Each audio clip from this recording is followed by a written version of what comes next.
ক্ষমা চাওয়ার পর সুযোগ বুঝে 180 ডিগ্রি ঘুরে গেলেন মাননীয় শিক্ষামন্ত্রী জনাব ডক্টর আ.ন.মা ইহসানুল হক মিলন।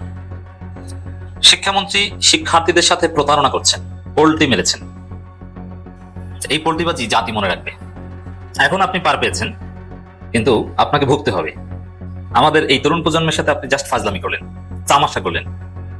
কত বড় পোল্টিবাজ আপনাদেরকে এখন দেখাবো। দর্শক দেখেন, জিয়াউর রহমানের ঘটনার সকল রহস্য এবার উন্মোচন হয়েছে। বর্তমান রাষ্ট্রপতি শাহাবুদ্দিন চুপ্পুও বিপদে পড়েন। মেজর মুজাফফর হোসেন আজকের রিমান্ডে সবকিছু উন্মোচন করেন তার জবানবন্দিতে, এবং সবার নাম প্রকাশ করেন যে এই ঘটনার সাথে আর কে কে জড়িত ছিল, এবং বর্তমান সময়ে ক্ষমতায় থাকাকালীন অনেক নেতার নামও আছে। মেজর জিয়াউর রহমানের প্রধান আসামি বা প্রধান খুনি মুজাফফর হোসেন, তিনাকে মৃত্যুদণ্ড দেওয়া হয়েছে। পাশাপাশি তিনি বলেছেন মেজর জিয়া হত্যায় সরাসরি বর্তমান যারা এমপিতে আছেন বা বর্তমান যারা মন্ত্রীতে আছেন এদেরই কেউ জড়িত ছিল। তিনি রিমান্ডে এই কথা বলেছেন।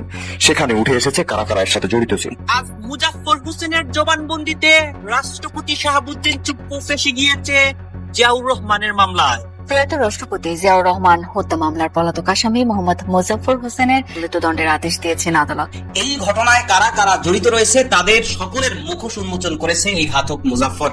এই ঘাতক মুজাফফর হোসেনের সর্বোচ্চ শাস্তি ফাঁসি হতে যাচ্ছে। রিমান্ডে ডিম থেরাপি খেয়ে চাঞ্চল্যকর সব তথ্য ফাঁস করেছে সে। কারণ এই মিশন ঘটেছিল ভারতের নির্দেশে।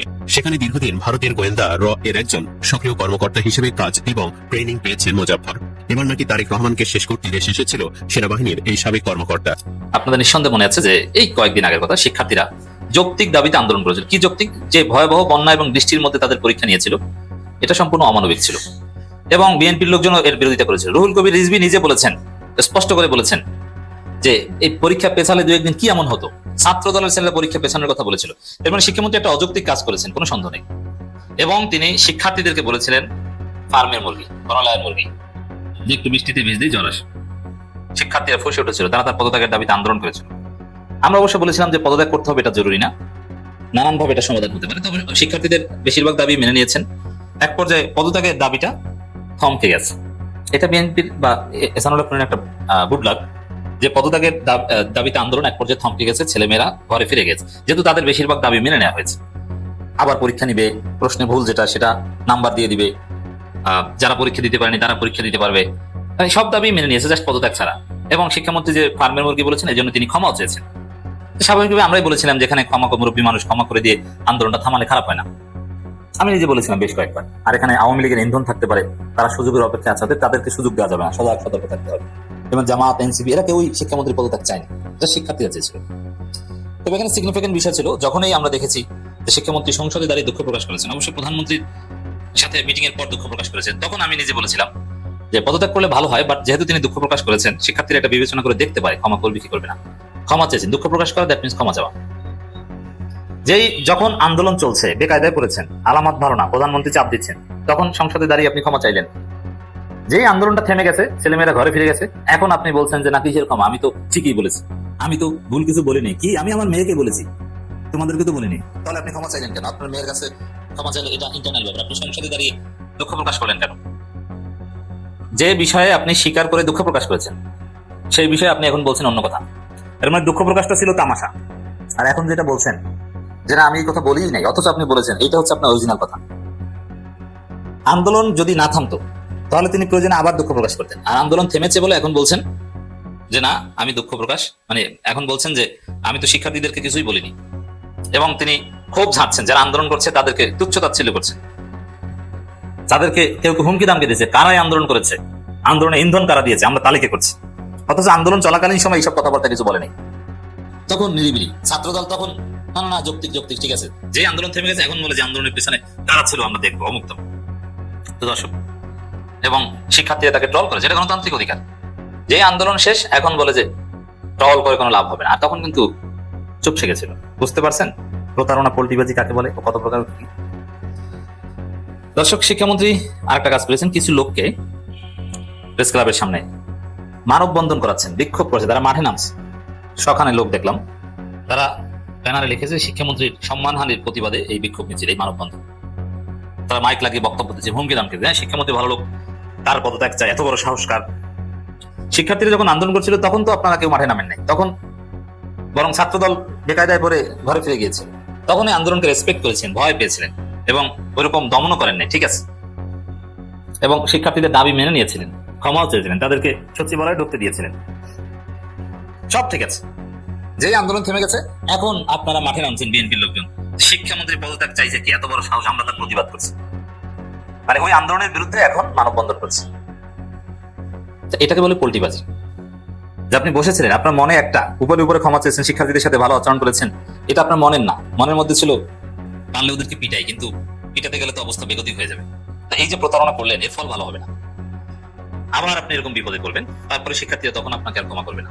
যে আপনি যে এই একবার দুঃখ প্রকাশ করে তারপর আবার ওটার ব্যাখ্যা দিয়েছেন যে আমার মেয়েকে বলেছি, অথচ আপনি মেয়েকে বলেন নাই, এই প্রতারণা।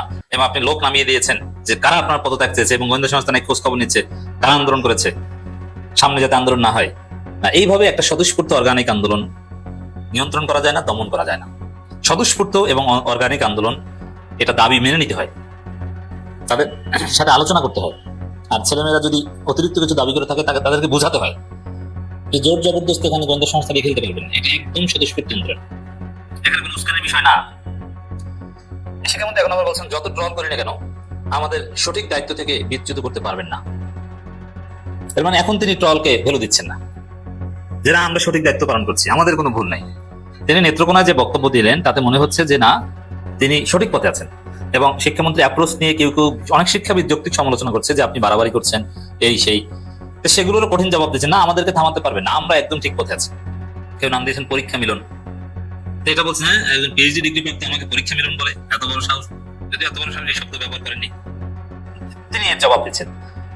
মানে স্পষ্টতই আমি দেখেছি যে কয়েকদিন শিক্ষামন্ত্রীর বিরুদ্ধে যে শিক্ষার্থীদের আন্দোলন এবং জনগণের যে সমালোচনা, অভিভাবকদের যে ক্ষোভ, শিক্ষাবিদদের যে ক্ষোভ, বিশিষ্ট ব্যক্তিদের যে ক্ষোভ, তার ভুলের কারণে তিনি এতদিন মুখ বুঝেছিলেন, চুপচাপ ছিলেন। যেই পরিস্থিতি মোটামুটি শান্ত হয়েছে, এখন তিনি মুখ খুলেছেন, এখন তার সমস্ত ক্ষোভের জবাব দিচ্ছেন। এই যে ক্ষোভ মনের মধ্যে পুষে রাখা, তারপরে ক্ষোভ ঝাড়া, এটা প্রতারণা, এটা শিক্ষার্থীদের সাথে সঠিক আচরণ নয়। আপনি যদি একদম সৎ হতেন তাহলে ওই সময় আপনার মনের মধ্যে যা বলে দিতেন। আপনার পেয়েছেন মোজাফফর। অভিযোগ উঠেছে এবার নাকি তারেক রহমানকে শেষ করতে দেশে এসেছিল সেনাবাহিনীর এই সাবেক কর্মকর্তা। আরো কি কি তথ্য ফাঁস করলো মোজাফফর, চলুন বিস্তারিত জেনে নেওয়া যাক। বিএনপি প্রতিষ্ঠাতা ও সাবেক প্রেসিডেন্ট জিয়াউর রহমান নিহতের বিষয়ে বেরিয়ে আসছে চাঞ্চল্যকর নানা তথ্য। ইতিমধ্যে গা শিউরে ওঠার মতো তথ্য দিয়েছেন ৪৫ বছর পর গ্রেপ্তার হওয়া সাবেক সেনা কর্মকর্তা মেজর মোজাফফর হোসেন। জিজ্ঞাসাবাদে এই ঘাতক বর্ণনা করছেন ইতিহাসের অন্যতম আলোচিত কিলিং মিশনের আদ্যপান্ত। জিয়াউর রহমানকে প্রথম কে গুলি করেন, মরদেহ প্রথম কে বা কারা সরিয়েছিল, কিভাবে মরদেহ ট্রাকে বা অন্য কোথাও নেওয়া হয়েছিল এবং পরবর্তী সময়ে ঘাতকরা কিভাবে কার সাহায্যে পালিয়ে গিয়েছিল, সবকিছু হুবহু বিবরণ তিনি দিয়েছেন।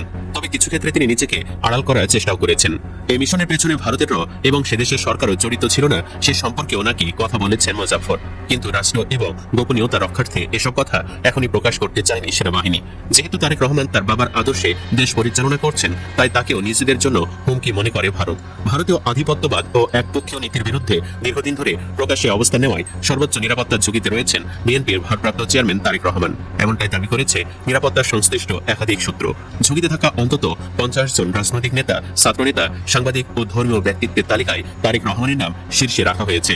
নিরাপত্তা সূত্রগুলোর মতে বাংলাদেশের সার্বভৌমত্ব, স্বাধীন পররাষ্ট্রনীতি, তিস্তা পানি বন্টন, সীমান্ত হত্যা ও অসম বাণিজ্য ইস্যুতে তারেক রহমানের ধারাবাহিক ও কঠোর বক্তব্যই তাকে প্রধান টার্গেটে পরিণত করেছে। যেহেতু মোজাফফর র এর সক্রিয় কর্মকর্তা ছিলেন, তাই মোজাফফরের মতো ভারতের পুরনো বন্ধুরা যে তারেক রহমানের জন্য হুমকি, সেটি আর না বললেও চলছে।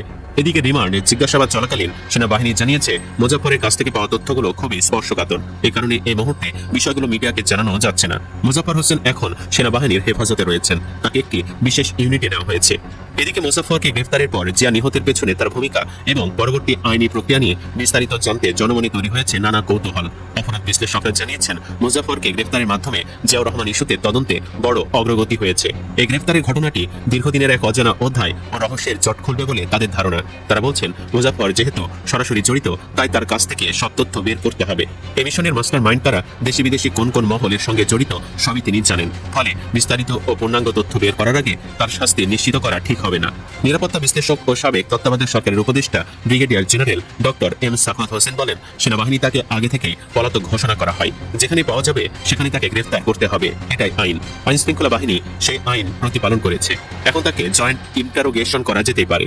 জিজ্ঞাসাবাদে ওই ঘটনায় তার অবস্থান এবং জড়িত অন্যদের বিষয়ে তথ্য উদ্ঘাটন হতে পারে।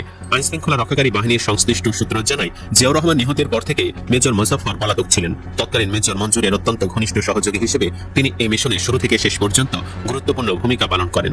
দীর্ঘদিন পলাতক থাকার কারণে সেনা আইনে তার বিরুদ্ধে কোনো শাস্তিমূলক ব্যবস্থা বা চূড়ান্ত রায় ঘোষণা করা সম্ভব হয়নি। সেনা আইন অনুযায়ী কোনো সদস্য পলাতক থাকলে তাকে পলাতক হিসেবে ঘোষণা করা হয়। কোর্ট মার্শাল বা সামরিক আদালতে বিচার সম্পন্ন করতে হলে আসামির উপস্থিতি ও আত্মপক্ষ সমর্থনের সুযোগ থাকা বাধ্যতামূলক। এজন্য এতদিন তাকে পলাতক হিসেবে তালিকাভুক্ত করে রাখা হয়েছিল।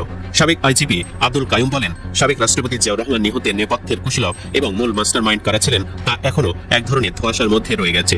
এমত অবস্থায় মেজর মোজাফফরকে গ্রেফতারের পর তাকে সেনাবাহিনীর কাছে হস্তান্তর করা হয়েছে। বিস্তারিত তথ্য জানার আগে তার যেন শাস্তি নিশ্চিত না হয় সে বিষয়টি সংশ্লিষ্টদের গভীরভাবে ভেবে দেখার প্রয়োজন রয়েছে। তিনি বলেন, অনেকের মনে সন্দেহ রয়েছে যে এর পেছনে এরশাদ আমলের অনেকের যোগসাজশ থাকতে পারে। এই ঘটনায় চট্টগ্রামের থানায় যে মামলা হয়েছিল তার বর্তমান বিচারিক অবস্থা নিয়ে এখনো অস্পষ্টতা রয়েছে। এক প্রশ্নের জবাবে তিনি বলেন, যেহেতু মোজাফফর এই মিশনে সরাসরি অংশ নিয়েছিলেন তাই তার কাছে এই ঘটনার পেছনের পরিকল্পনা ও নির্দেশনা সম্পর্কিত চাঞ্চল্যকর তথ্য থাকার প্রবল সম্ভাবনা রয়েছে। তার কাছ থেকে প্রাপ্ত তথ্যগুলো দীর্ঘদিন চলা সব সন্দেহ ও দ্বিমতের অবসান ঘটবে বলে তিনি মনে করেন। সংশ্লিষ্ট সূত্র জানায়, তার প্রত্যক্ষ সম্পৃক্ততার কারণে তৎকালীন মেজর মোজাফফরকে ধরে দেওয়ার জন্য প্রশাসনের পক্ষ থেকে 2 লাখ টাকা পুরস্কার ঘোষণা করা হয়েছিল। বিষয়টি ওই সময় রাষ্ট্রীয় টেলিভিশন সহ বিভিন্ন গণমাধ্যমে প্রচার করা হয়। দীর্ঘদিন ছদ্মবেশে থাকার পর অবশেষে ঢাকা মহানগর গোয়েন্দা পুলিশের জালে আটকা পড়েন মেজর মোজাফফর। যেহেতু তিনি বাংলাদেশ সেনাবাহিনীর সাবেক কর্মকর্তা এবং একটি স্পর্শকাতর মামলার পলাতক আসামি, তাই আইনি প্রক্রিয়ার অংশ হিসাবে তাকে সেনাবাহিনীর কাছে হস্তান্তর করা হয়েছে।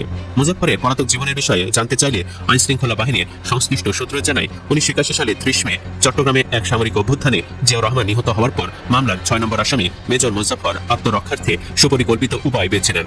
জিয়াকে শেষ করার পর তিনি প্রথমে গহীন জঙ্গলে আশ্রয় নেন। দীর্ঘদিন পুলিশ ও গোয়েন্দাদের চোখ ফাঁকি দিতে তিনি বিভিন্ন স্থানীয় চক্র ও দালালের সাহায্য নেন। তাদের মাধ্যমে গোপনে বর্ডার ক্রস করে পার্শ্ববর্তী দেশে পালিয়ে যান। 1996 সালে আওয়ামী লীগ রাষ্ট্রীয় ক্ষমতায় আসার পর তিনি দেশে ফিরে আসেন এবং ভারতের যাওয়া আসার মধ্যে ছিলেন। প্রধানমন্ত্রীর কার্যালয় সূত্র জানায়, মেজর মোজাফফর ইস্যুতে সরকার কোনো প্রভাব খাটাচ্ছে না। সেনাবাহিনীর প্রচলিত আইনেই তার বিচার হবে বলে সরকারের প্রত্যাশা। তবে জিয়াউর রহমান নিহতের মাস্টারমাইন্ড সম্পর্কে জানতে চান বিএনপি নেতারা। সুপ্রিয় দর্শক, আপনি কি মনে করেন এই মুহূর্তে তারেক রহমানও কি ঝুঁকিতে রয়েছেন? একজন সাবেক র্যাব কর্মকর্তার বরাতে জানা গেছে 2007 সালে ঢাকার বিমানবন্দরে সন্দেহভাজন হিসেবে আটক করা হয়েছিল মোজাফফরকে। সে সময় তিনি নিজেকে কানাডার নাগরিক ও ব্যবসায়ী হিসেবে পরিচয় দেন। এমনকি তার শরীরে গুলিবিদ্ধ হওয়ার কোনো চিহ্ন নেই। এটি দেখে সংশ্লিষ্ট কর্মকর্তাদের বিভ্রান্ত করেন। পরে বিষয়টিকে গুরুত্ব না দেওয়ায় তাকে ছেড়ে দেওয়া হয়।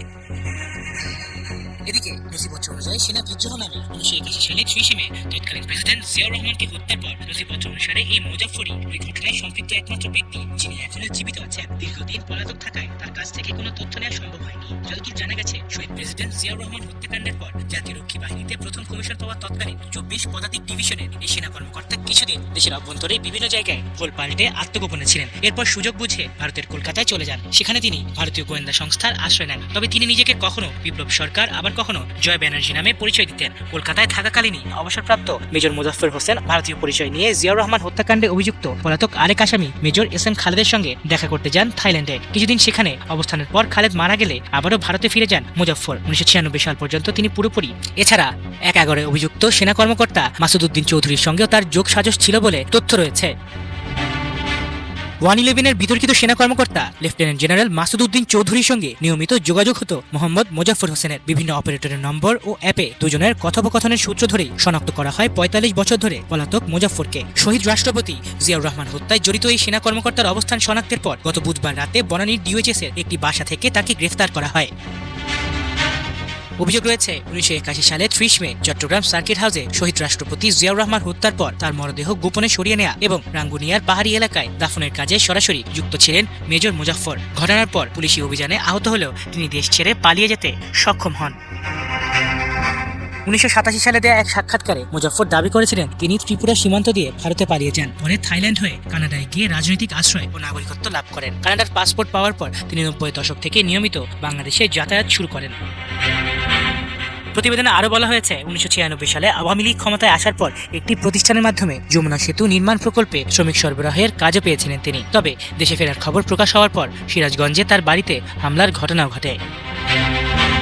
সেই সাক্ষাৎকারে তিনি আরও দাবি করেন, হত্যাকাণ্ডের পর কর্নেল মতিউর রহমানের নির্দেশে শহীদ রাষ্ট্রপতি জিয়াউর রহমানের মরদেহ এবং আরও 2 সেনা কর্মকর্তার মরদেহ একটি জিপে করে রাঙ্গুনিয়ার গভীর জঙ্গলে নিয়ে যান। স্থানীয় এক ইমামকে ডেকে বলা হয়েছিল তারা শান্তি বাহিনীর হামলায় নিহত সেনা কর্মকর্তা। এরপর জানাজা শেষে মরদেহগুলো গোপনে দাফন করা হয়। দাফনের পর পুলিশ গুলি চালালে তিনি পিঠে গুলিবিদ্ধ হন বলে দাবি করলেও 2007 সালে আটক হওয়ার সময় তার শরীরে এমন কোনো ক্ষতের চিহ্ন পাওয়া যায়নি বলে জানিয়েছেন সংশ্লিষ্ট এক কর্মকর্তা। জিয়া হত্যাকাণ্ডের পর সেনাবাহিনীর অভিযানে বিদ্রোহ দমন করা হয়। ওই ঘটনায় 13 জন সেনা কর্মকর্তার মৃত্যুদণ্ড কার্যকর করা হয় এবং আরো কয়েকজন বিভিন্ন সাজা পান। একই সঙ্গে পলাতক 2 কর্মকর্তার মধ্যে ছিলেন মেজর মোজাফফর হোসেন ও মেজর এসএম খালেদ। সর্বশেষ তথ্য অনুযায়ী 2024 সালের জুলাইয়ের রাজনৈতিক অস্থিরতার আগে মোজাফফর বাংলাদেশে ফিরে আসেন এবং ঢাকায় অবস্থান করছিলেন। সম্প্রতি রাজধানীর বনানীর একটি বাসা থেকে গোয়েন্দা পুলিশ তাকে গ্রেফতার করে। পরিচয় নিশ্চিত হওয়ার পর তাকে সশস্ত্র বাহিনী বিভাগের মাধ্যমে সেনা পুলিশের কাছে হস্তান্তর করা হয়। আন্তঃবাহিনী জনসংযোগ পরিদপ্তর জানিয়েছে দীর্ঘদিন পলাতক থাকার পর তাকে আটক করা হয়েছে এবং সামরিক আইন অনুযায়ী তার বিচার হবে। স্বরাষ্ট্রমন্ত্রী জানিয়েছেন অন্য অভিযুক্তদের মতো একই আইনি কাঠামোর আওতায় তার বিচার নিশ্চিত করতে তাকে সামরিক হেফাজতে নেওয়া হয়েছে। দর্শক, আমি আশা করছি আপনারা সকলে অত্যন্ত মনোযোগ সহকারে সবগুলো ভিডিও দেখেছেন। এমনকি দর্শক, যদি এই ভিডিওগুলো সম্পর্কে আপনাদের কোনো মতামত থেকে থাকে তাহলে তো অবশ্যই জানাবেন।